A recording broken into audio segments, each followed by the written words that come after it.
Então, bom dia! Vamos lá começar a semana no modo upbeat. A cor do dinheiro do dia 27 de dezembro do ano da graça de 2021. O meu nome, como sabe, é Camilo Lourenço e esta é a cor do dinheiro. Vou só recordar que durante este ano não vamos ter o problema do dia 1, como sabe, eu faço sempre a cor do dinheiro no dia 1 de janeiro. Ora bem, só que este ano, tanto o Natal, não é? Dia 25 como o dia 1º de janeiro vão cair no fim de semana, portanto não vai haver a cor de dinheiro nesse dia, mas quero dizer-lhe que vamos fazer 5 anos, ok? 5 anos deste canal. Só posso agradecer o seu apoio, só posso agradecer a adesão das pessoas, porque é isso que faz o sucesso da cor do dinheiro. Bom, o que é que vamos ter esta semana? Vamos ter hoje o dia D, vai ser, como sempre, às 21 horas. O dia D, como sabe, tem 4 comentadores, isto vai rodando 2 em 2, e esta semana, hoje, vamos passar em revista todo o ano. E porquê? Porque já não volta a haver dia D, a não ser em 2022. Amanhã, também, esta semana não há alterações na programação do Think Tank, e amanhã eu, o Jorge e o Joaquim Aguiar vamos estar a fazer o Think Tank por volta das 18 horas. Para aqueles que me pediram para publicar o webinar com a visão sobre benefícios fiscais, olha, é hoje que vai para o ar aqui na Cor do Dinheiro, no canal do Facebook. Bom, antes de irmos também ao programa de hoje, quero lembrar que este canal tem uma parceria com a Prozis e, portanto, quando você fizer compras no site, escreve lá Camilo, cupom promocional no checkout e tem automaticamente um desconto de 10%. Bem, o que é que tenho para si hoje? Ao contrário do que poderia parecer, é muita coisa. E vamos começar por onde? Primeiro pela morte do arcebispo Desmond Tutu. Eu sou uma pessoa que passou uma boa parte da minha vida em África. Não nasci em África, mas cresci em África. Do outro lado da fronteira da África do Sul. E todos nós, desde miúdos que assistimos àquele regime do Apartheid e desejávamos que esse regime chegasse ao fim um dia, ficámos apreensivos quando se deu a transição na África do Sul, porque o meu receio era que se repetisse na África do Sul os mesmos disparates que se tinham feito em Moçambique e em Angola. Houve um bom senso tremendo por parte de toda a gente, de responsáveis políticos da minoria branca, mas também de responsáveis políticos da maioria negra. Desmond Tutu, Nelson Mandela, assim como uma série de pessoas que estavam na oposição, tiveram o bom senso de conseguir fazer uma transição pacífica. Não se pode dizer o mesmo hoje, mas conseguiram fazer isso. E uma das coisas, nós podemos apontar tudo o que quisermos a Desmond Tutu, mas há uma coisa que nós não lhe podemos apontar. Primeiro, o lutar pela liberdade, o lutar pela justiça e, sobretudo, naquele momento muito difícil que foi levar alguns responsáveis, inclusive da maioria negra, como Winnie Mandela, a reconhecer os disparates que tinham cometido, crimes que tinham cometido. Ele foi, como aquela comissão de Truth and Reconciliation, a pessoa que conseguiu levar, por exemplo, Winnie Mandela a reconhecer erros muito graves que tinha cometido. Portanto, pessoas como Desmond Tutu só fazem falta, só podem fazer falta no mundo. E não é por ter sido Prémio Nobel, é pelo papel que ele desempenhou na transição na África do Sul. Vamos ter saudades de líderes assim. Ponto seguinte, Marcelo, a pandemia e a sorte dos sem-abrigo. O Sr. Presidente da República, no seu discurso, mas também na visita que fez a um centro de apoio a sem-abrigo, teve uma mensagem fundamental, que foi: bem, eu estou preocupado porque aquilo que eu tinha posto como objetivo do país em 2017, que era acabar com os sem-abrigo até 2023, não se vai concretizar. E o Presidente da República explicou porquê. Por causa da pandemia. Isto só merece um comentário. Treta. O problema dos sem-abrigo é um problema crónico. E é uma coisa que tem muito a ver com a forma como nós estruturamos a sociedade e os apoios que concedemos. A pandemia ajudou a agravar a situação e, portanto, piorou o problema, é óbvio. Não me venham dizer é que nós não vamos terminar com essa chaga chamada sem-abrigo por causa da pandemia. Tem muito a ver com as políticas que nós desenhamos e tem muito a ver com a pancada, muitas vezes ideológico-assistencialista, em que nós somos especialistas em Portugal. O problema não é um problema simples e não se resolve com 2 penadas. E muito menos em 6 anos. Isto é uma política que devia ser coordenada entre os partidos para apontar para um universo temporal de pelo menos 10 anos. Ponto seguinte. Ontem, no próprio, ou melhor, na visita ao próprio Centro de Sem-Abrigo, estava lá o Presidente da Câmara de Lisboa. E o Presidente da Câmara de Lisboa, Carlos Moedas, teve a questão de explicar porque é que se fecharam aqueles 2 centros durante a semana. Ora, está a ver o que é que Carlos Moedas, lembra-se eu ter criticado aqui a comunicação da CML na semana passada? Aquilo é o que Carlos Moedas devia ter feito na semana passada, quando decidiu aquele fecho. Era comunicar de forma positiva, dizer assim, nós não podíamos manter aqueles centros porque não prestavam o serviço que deviam prestar, não tinham condições. É isto que a CML tem que passar para o município. Ponto seguinte, as pensões antecipadas, se você estiver neste caso e quiser antecipar a sua pensão, deixe passar de 31 para 1 de janeiro. Como expliquei muito bem o meu jornal, o Jornal de Negócios, a penalização no próximo ano vai baixar um ponto percentual. É pouco, pois é o que é possível, porque, como você sabe, o fator de sustentabilidade vai mudar no próximo ano por força da mortalidade provocada pela pandemia.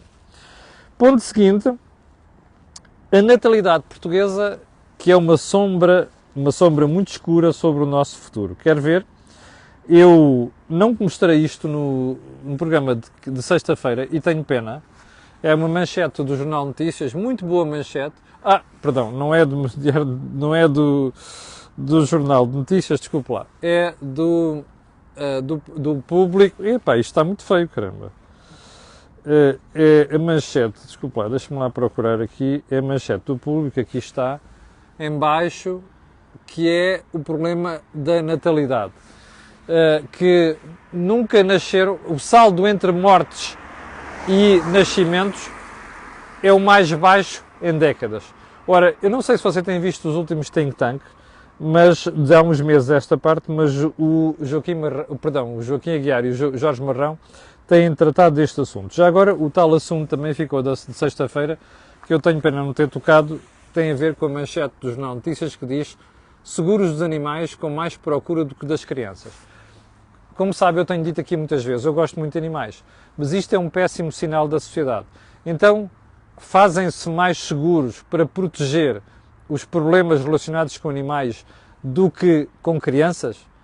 Isto é uma tendência que diz muito mal da sociedade que nós estamos a criar. E não tem nada a ver, como já referi, contra animais. Já agora, uma manchete de hoje, que é a manchete também do Jornal de Notícias, que eu gostava de dar conta, porque mostra, cá está, como é que nós muitas vezes nos preocupamos em legislar a correr, a pensar que o legislar a correr resolve os problemas.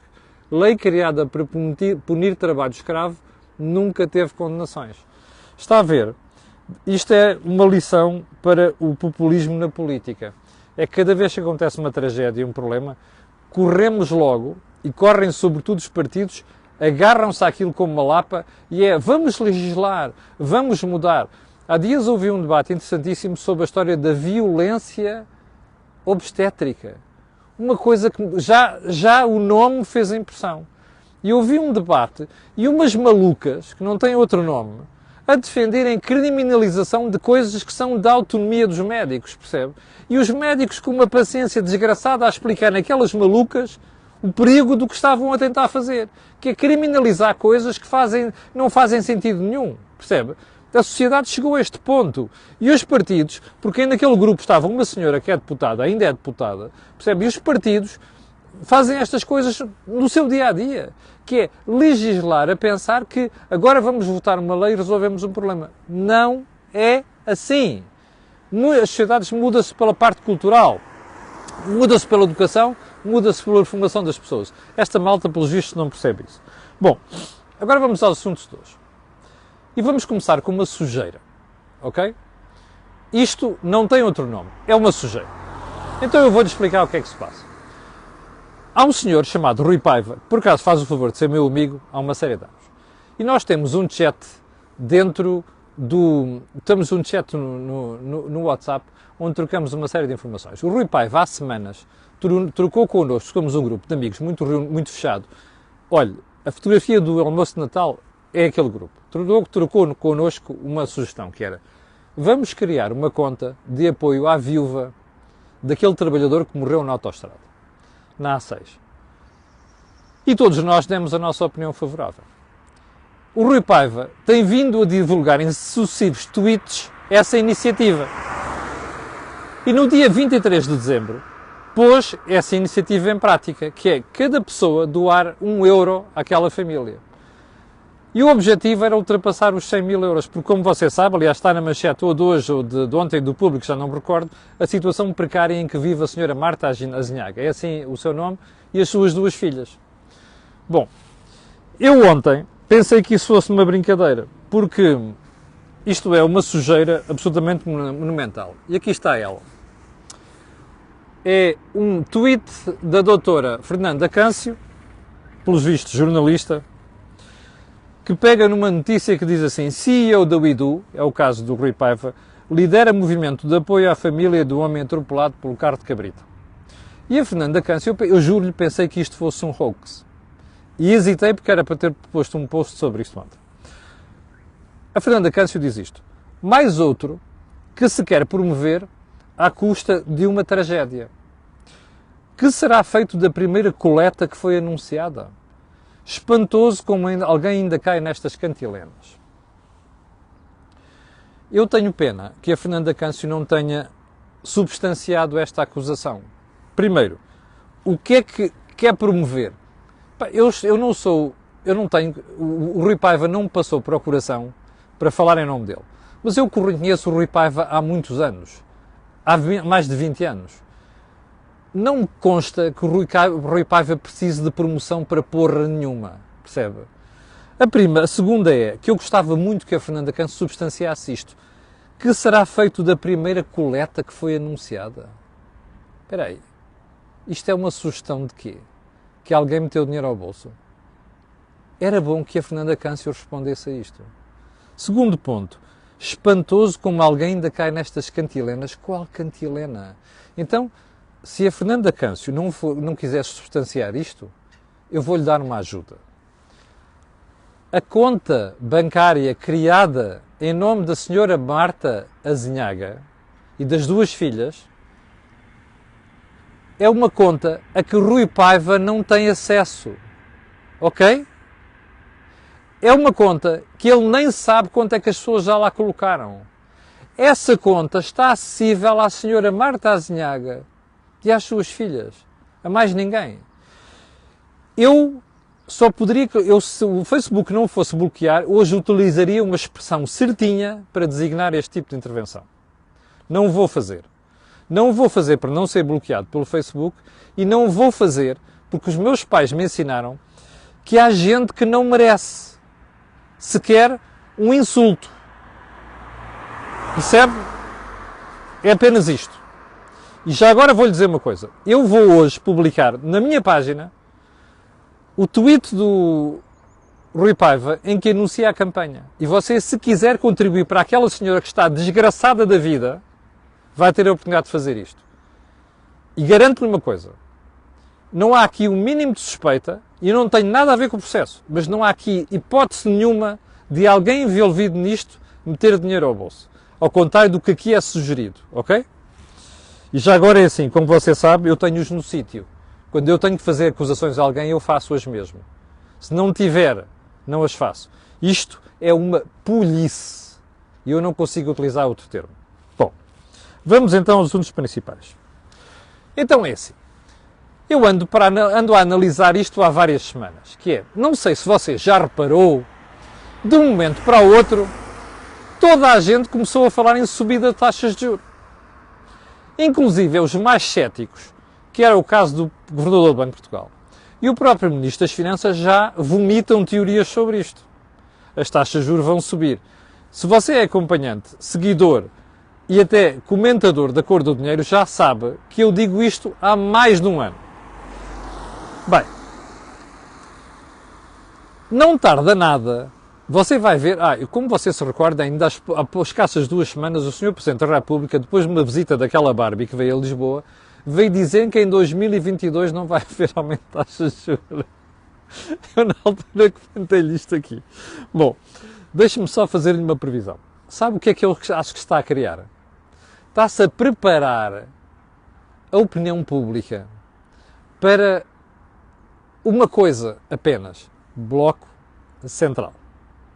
No dia em que as taxas de juro começarem a subir, no dia em que a coisa começar a ficar preta, porque foi a Comissão Europeia que fez um estudo em que diz que Portugal é dos mais vulneráveis, eu dei-lhe conta disto aqui há 2 semanas, um pouco antes do Natal, e o trabalho está no meu jornal, no Jornal de Negócios, vai lá ver. No dia em que começar a cheirar que nós vamos ficar à rasca, desculpa-me a expressão, de caserna, no dia em que começar a cheirar que nós podemos estar próximos do novo resgate, percebe? Porque nós estamos claramente expostos à subida das taxas de juros, eu vou postar aqui singelo conta dobrado e pedirei desculpa se me enganar. O Presidente da República vai estar na primeira linha a preparar a opinião pública para um bloco central. Porque a conversa nesta altura vai ser assim: olha, estão a ver? A gente vai ao charco. Portanto, vamos lá reunir as hostes, vamos lá fazer aqui uma união entre PSD e PS, que é para salvar o país.